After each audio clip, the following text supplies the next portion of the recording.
अब आपकी जिंदगी का मालिक बन चुका है। सोशल मीडिया छोड़ के आप दोनों कितने दिन तक रह सकते हैं? That's not possible. That's not possible. ये एकदम ड्रग्स की तरह है, मतलब कुछ मिसिंग हो जाता है लाइफ। आज के टाइम में दुनिया में कुछ भी फ्री नहीं है, यहाँ तक कि पानी भी नहीं। लेकिन क्या आपने कभी सोचा है इन सोशल मीडिया प्लेटफॉर्म को यूज करने के लिए आपको एक भी रुपया नहीं देना पड़ता है? आखिर ऐसा क्यों? If something online is free, you are the product, you are the customer.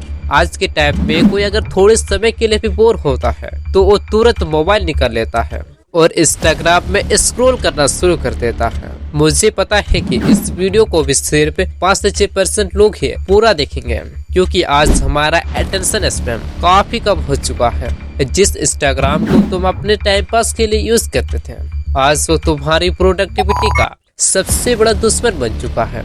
एक सर्वे के अकॉर्डिंग इंडिया में लोगों का एवरेज स्क्रीन टाइम 6 से 7 घंटा पहुंच गया है और 80% ऐसे लोग हैं जो सुबह उठते ही मोबाइल यूज करते हैं। आज पेरेंट्स अपने बच्चों के साथ कम टाइम स्पेंड करते हैं और अपने मोबाइल फोन के साथ उससे 3 गुना ज्यादा टाइम स्पेंड करते हैं। तुम्हें पता है कि तुम क्या कर रहे हो? इंस्टाग्राम खोलते हो और बस स्क्रॉल करते रहते हो। शुरू में लगता है कि सिर्फ 5 मिनट का ब्रेक लूंगा, 2 या 3 रील्स देखूंगा और अपने काम में लग जाऊंगा, लेकिन ये 5 मिनट कब 2 से 3 घंटा में बदल जाता है, तुमको खुद भी पता नहीं चलता है। और ऐसे ही तुम्हारा पूरा दिन निकल जाता है और तुम कुछ भी काम नहीं करते हो। और ये सिर्फ एक दिन ही होता है, बल्कि हर दिन होता है। तुम बस स्क्रॉल करते हो और टाइम बर्बाद करते हो और फिर रात में रिग्रेट करते हो। ऋषि, जो एक 28 साल का लड़का था और वो एक टैलेंटेड सॉफ्टवेयर इंजीनियर था, उसकी लाइफ काफी सॉर्टेड थी, लेकिन इंस्टाग्राम ने उनकी दुनिया ही बदल दी। जब उसने इंस्टाग्राम में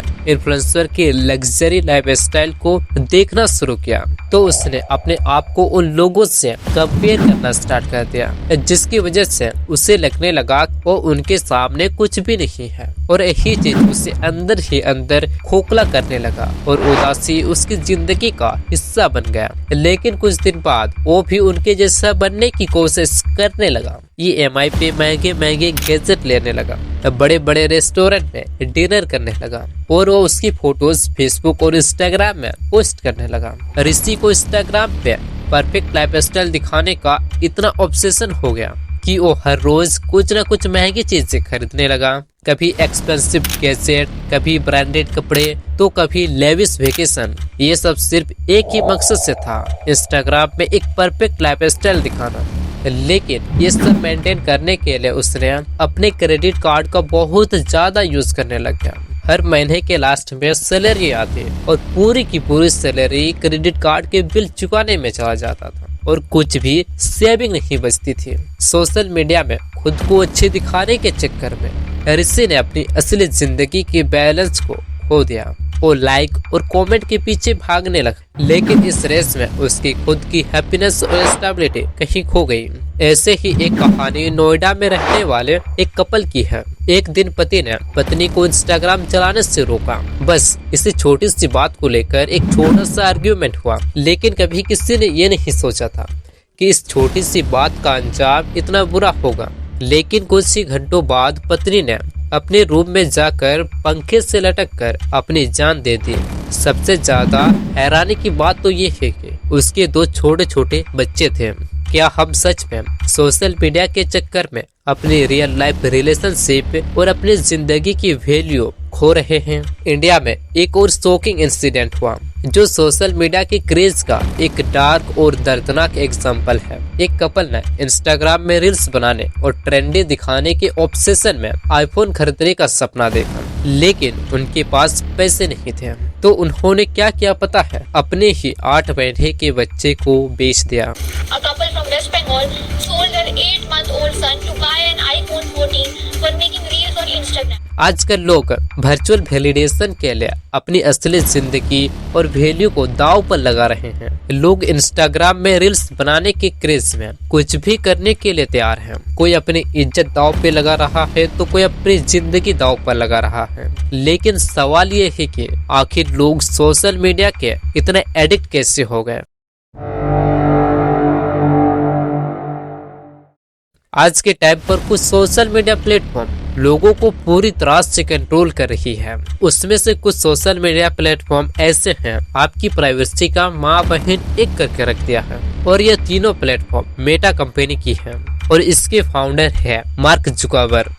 मार्क जुकरबर्ग की कंपनी मेटा इन तीनों प्लेटफॉर्म के डाटा को कलेक्ट करती है ताकि आपको अच्छे से समझ पाए और आपके सामने वही एड चलाए जो आपको इंटरेस्ट है या आप उसे लेना चाहते हो। और सबसे खतरनाक बात यह है कि ये सिस्टम ही ऐसे ही डिजाइन किया गया है कि आप उन चीजों को देखने के बाद आप खुद को रोक ही नहीं पाते हो और आप स्क्रॉल करते जाते हो और कभी कभी आप बिना सोचे समझे उन चीजों को खरीद भी लेते हो।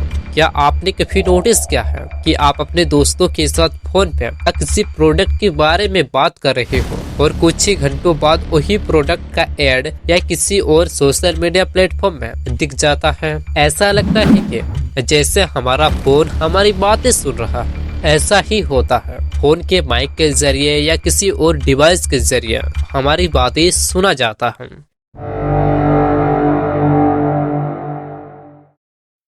ये कहानी की शुरुआत होती है साल 2003 से, जब मार्क जुकरबर्ग हार्वर्ड यूनिवर्सिटी में पढ़ाई करते थे। मार्क एक ब्रिलियंट कंप्यूटर साइंस स्टूडेंट थे जिसकी कोडिंग स्किल काफी जबरदस्त थी। वो अजीबोगरीब वेबसाइट कुछ ही दिनों में बना दिया करते थे। एक दिन ऐसे ही उन्होंने एक नई वेबसाइट बनाई, फेस मास्क। ये वेबसाइट लोगों के फोटो को उसके लुक के बेसिस पर कंपेयर करती थी। हार्वर्ड के स्टूडेंट को ये वेबसाइट काफी पसंद थी। हालांकि वो वेबसाइट बैन कर दी गई क्योंकि मार्क ने हार्वर्ड यूनिवर्सिटी के स्टूडेंट के फोटोज को बिना परमिशन यूज किया था। ऐसे ही हार्वर्ड यूनिवर्सिटी में टाइलर विंकलवॉस, कैमेरॉन विंकलवॉस और दिव्या नरेंद्र के दिमाग में एक जबरदस्त आइडिया आया। उन्होंने सोचा क्यों ना एक ऐसी सोशल नेटवर्किंग वेबसाइट बनाई जाए जो हार्वर्ड के स्टूडेंट को कनेक्ट करे, और इस प्रोजेक्ट का नाम उन्होंने दिया हार्वर्ड कनेक्शन। पर दिक्कत की बात तो ये थी कि उनमें से किसी को भी कोडिंग नहीं आती थी, इसीलिए उन्होंने मार्क जुकरबर्ग को हायर किया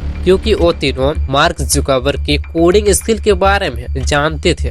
मार्क ने काम करना शुरू किया। शुरुआत में तो उन्होंने काफी इंटरेस्टिंग दिखाया, लेकिन कुछ दिनों बाद मार्क ने काम को टालना शुरू कर दिया क्योंकि मार्क के दिमाग में तो कुछ और ही चल रहा था। हार्वर्ड कनेक्शन के आइडिया से इंस्पायर होकर मार्क ने अपने एक नए और बड़े प्रोजेक्ट में काम करना शुरू कर दिया और वो प्रोजेक्ट था फेसबुक। मार्क ने जानबूझकर हार्वर्ड कनेक्शन के इस प्रोजेक्ट को टालने लगा ताकि फेसबुक पहले आए और बेहतर साबित हो, और ठीक ऐसा ही हुआ। 4 फरवरी 2004 को फेसबुक हार्वर्ड यूनिवर्सिटी के स्टूडेंट के लिए लॉन्च कर दिया गया। विंकलवॉस ब्रदर और दिव्या नरेंद्र का ये आइडिया उनके ही सामने लॉन्च कर दिया गया। ये एक ऐसा प्लेटफॉर्म था जिसमें स्टूडेंट प्रोफाइल बनाकर एक दूसरे से कनेक्ट कर सकते थे।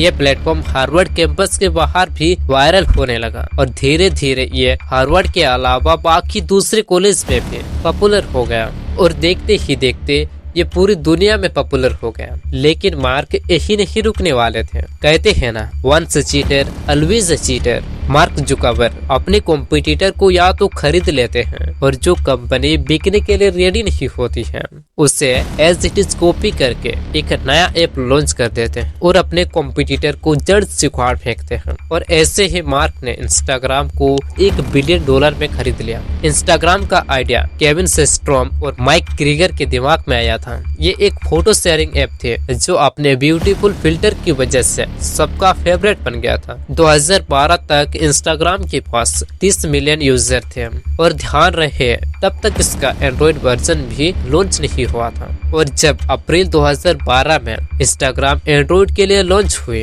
तो एक ही दिन में 1 मिलियन डाउनलोडर हो गए। इंस्टाग्राम की पॉपुलैरिटी रॉकेट की तरह बढ़ रही थी। जैसे जैसे इंस्टाग्राम लोगों के दिल में जगह बना रहा था, वैसे वैसे ये फेसबुक के लिए सबसे बड़ा कॉम्पिटिटर बन रहा था। मार्क जुकरबर्ग को यह बात अच्छी तरह से समझ में आ गया था। अगर आज वो इंस्टाग्राम को नहीं रोके तो वो फ्यूचर में फेसबुक का सबसे बड़ा कॉम्पिटिटर बन सकता है। इसीलिए उन्होंने तुरंत प्लान बनाया और इंस्टाग्राम को $1 बिलियन में खरीद लिया। इसके बाद उन्होंने इसमें नए नए फीचर ऐड करना शुरू कर दिया, जैसे 2013 में वीडियो शेयरिंग और डायरेक्ट मैसेजिंग का फीचर इंट्रोड्यूस किया, जिसने इंस्टाग्राम को और ज्यादा एंगेजिंग बनाया।